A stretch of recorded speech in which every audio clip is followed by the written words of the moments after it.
Сега да намерим тук една пръст, ще се изтрепиме тук. Почне да одим на съд. От нея възпитани хора. Защото няма възпитание. Възпитание нито от жена, нито от мъж. И от това се получава така. Иска всеки да гране повече пари. Намираме се в село Кушва, Смолянско, на 5 км от гръцката граница. Тук живеят около 20 човека. Мислим си, че колкото по-малко сме, толкова по-задружни трябва да бъдем. Обаче тук не е точно така. Срещаме ви с Сюлейман Хаджиев. Твърди, че е най-точният мераклия. Така се постигало всичко в живота. През 2023 година ничия земя заснемат материал за черното злато. И оттам започва всичко. Появява се една конкуренция между живущите в селото. Цяла година ядете хлеб от мене. Цяла година. Само клети, хълнане, цуване. Не, а си чул от мен, да съм придумала? За тебе не. Всеки иска да го забележат и да си направи реклама за една обикновена черна пръст. Черна пръст, която обаче лекува. Ние сега се намираме точно на мумията. Къде съм аз намерили преди една година тук. Преди една година. Те беше забравена. Беше забравена, но аз я открих вече. Нашите прапрадеди са от Огорли, от другата страна. И разбираш, там е била нивята. Местността много била лоша. Камениста, немало равни ниви. Разбираш, и оттам са дошли и тук. И от тук, като тръгнат да събират листиков рай за животинките и за кравите, разбираш, тогава от тук минават.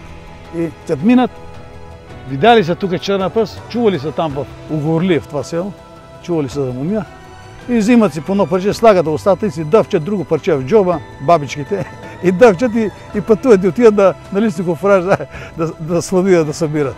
И това е положението. И оттам излезна мумията. Ние му викам по нашо, аз съм мумия. Ама вие не са чували да ме из България нагоре. Северна България не е чула мумия. Това е като мумия. По-лесно ли, по-трудно? От има сигурно. Ама правя ставите, костите, които болят, чупено, ако не ще зарасте, налагаш го, ще зарасте, няма да иде. Ще се зарасте. Само се налага, мекичко, ситенко, разбираш, като прицедиш от мумията, като я пиш, остава ситно. Обаче не искаме да мели на воденица. Да мели, защото има и камъчета. Най-важното има камъчета, защото ще пиеме и камъчета. От една страна се лекуваме, от друга страна пак се разболяваме. И не става тази работа. Обяснявам на нашите тук, който мелят. Но тия не разбират. Не, давай, моята по-ситенка, по-гладка топка става. И разбираш, и става, пак ще разболеем хората. Вместо да ги излекуваме, ще ги разболеем. Пиенка да ни бе. Сутрин пия наглавно. По 100 грама, 50 грама, колкото искаш, колкото и поима. Ако ти поима 50 грама, пи за меня нощно време също. Пия. Как? Те ме задържат ето и сега. Охо, аз съм падал от дъб, и ми за двата крака такова. Не виж каква не мога стигни. Там мумията помага. Аз съм я намерил това, но тайната това е точно истинската. Това е истинската. От тази по-истинска няма друга. Това е следва, ще ти кажа, още надолу има. Още надолу толкова има. Гледай до тея. Идват по 2 буса, ходят на пещерите. Тук ходят на пещерите, на мумиото, да видят къде се копае. Хайде, да думам колкото ще.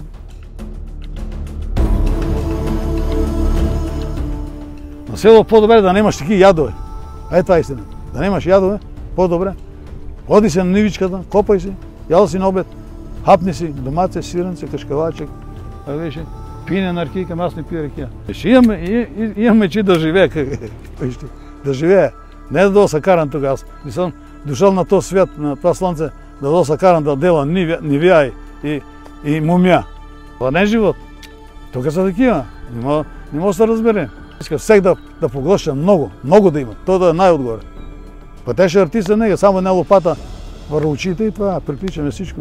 2 човека нито за един става от нас, нито за един човек. Тук няма усмивки. Тук клети колкото искаш, измислени и приказки. Дойде и кола, всеки да дава. До него застава, да дава той. Утре друг, така и да нема ядове. Да сме не преживели оттам имя. И така оставяме Сюлейман да се справя по-своему. А пък вие, ако имате път натам, ще ги намерите. Те стоят и чакат и само по шума на двигателя ще ви посрещнат. Както нас, още преди табелата. Те знаят за какво идвате.